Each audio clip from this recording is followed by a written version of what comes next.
திண்டுக்கல் மாவட்டம் சீனிவாசபுரம் நகராட்சியில் 2023ஆம் ஆண்டு ஏற்பட்ட கனமழையால் அரசு பள்ளி சேதமடைந்து காணப்படுகின்றது. அரசு அதிகாரிகள் அதனை தற்போது வரை கண்டுகொள்ளாமல் இருப்பதால் பள்ளிக்கு வரும் மாணவர்களின் எண்ணிக்கை சரிவை சந்தித்துள்ளது. சீனிவாசபுரம் நகராட்சி பள்ளியின் அவல நிலை குறித்து விவரிக்கிறது இந்த செய்தி தொகுப்பு.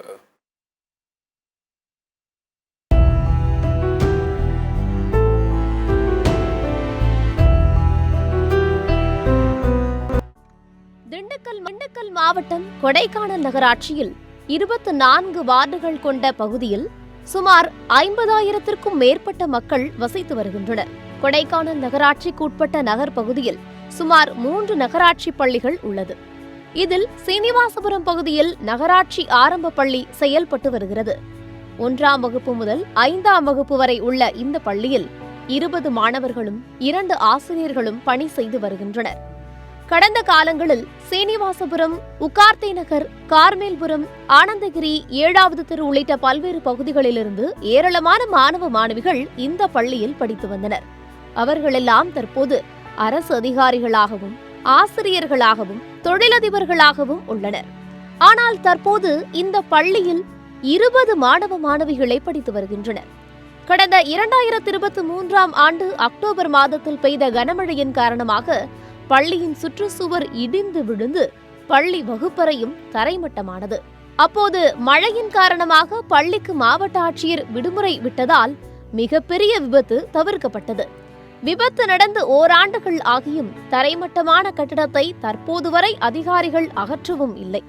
பள்ளி மாணவ மாணவிகள் படிப்பதற்கு வகுப்பறை கட்டிடமும் கட்டித்தரப்படவில்லை. இருந்த கட்டிடம் அப்படியே உள்ளதால் அப்பகுதிகளில் புதர்களும் குப்பைகளும் மண்டி உள்ளது. மேலும் இந்த பகுதியில் பல்வேறு விஷச்சந்துக்கள் வருவதாகவும் இதனால் பள்ளி குழந்தைகள் அச்சத்துடன் பள்ளிக்கு வந்து செல்லும் நிலை உள்ளதாக ஆசிரியர்கள் தரப்பில் சொல்லப்படுகிறது. இதுகுறித்து நகராட்சி அதிகாரிகளிடம் பல முறை புகார் அளித்தும் தற்போது வரை எந்த ஒரு நடவடிக்கையும் எடுக்கவில்லை என்றும் கூறுகின்றனர். அதேபோல கட்டிடம் இருந்தபோது ஜேசிபி இயந்திரம் இடித்து பள்ளியின் நுழைவு வாயில் பகுதி இடிந்தது. தற்போது வரை அதையும் சரி செய்யவில்லை.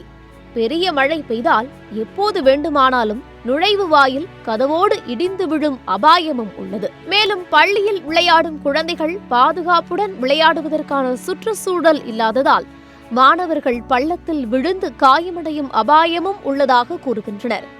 இப்பள்ளியில் பள்ளி குழந்தைகளுக்கு உணவு சமைக்கும் அறை இல்லாததால் வேறு பகுதிகளில் சமைத்து இங்கு கொண்டு வருகின்றனர். பள்ளியில் பார்த்தீங்கன்னா போதுமான வசதிகள் இல்லை, வகுப்பறை வசதிகள் எதுவுமே இல்லை, விளையாட்டு மைதானமும் சரியாக இல்லை. அங்கே சுற்றி புதர்கள் இருக்கிறனால பாம்பு பூச்சிகள்லாம் வரதுனால குழந்தைகள் சரியாக போய் விளையாட முடியறதில்ல. பராமரிப்பு ரொம்ப மோசமாக இருக்குது. அது மட்டும் இல்லாமல் உணவு திட்டங்களும் சரியாக சேர்றதில்லை அப்படின்றாங்க. உணவு திட்டங்களும் சரியாக கொடுக்கணும். என்னதான் அரசு புத்தகங்கள் மற்றபடி அவங்களுக்கு இப்போ வேண்டிய உடைகள்லாம் கூட கொடுத்துருக்காங்க, சீருடைகள், மலைக்கூட்டம் எல்லாமே கொடுத்துருக்காங்க. இருந்தாலும் இன்னும் இதை அக்கறை எடுத்து இந்த பள்ளியை சுத்தம் செஞ்சு சரி பண்ணால் இன்னும் நிறையா ஸ்டூடெண்ட் வர்றதுக்கான வாய்ப்புகள் இருக்குது. அது சீக்கிரம் செஞ்சு தரணும்னு சொல்லி கொடைக்கானல் நகராட்சிக்கு கேட்டுக்கொள்கிறோம். தமிழக அரசும் கல்வித்துறையும் தமிழகத்தில் பல்வேறு திட்டங்களை பள்ளிகளுக்கு கொண்டு வருகிறார்கள். அதே போல மலைப்பகுதியில் உள்ள பள்ளியில் கட்டிடத்தை சரி செய்ய வேண்டும் என்றும், அவ்வாறு செய்யும் பட்சத்தில் வரும் காலங்களில் அதிகளவு மாணவர்கள் பள்ளிக்கு வருவதற்கு வாய்ப்புள்ளது.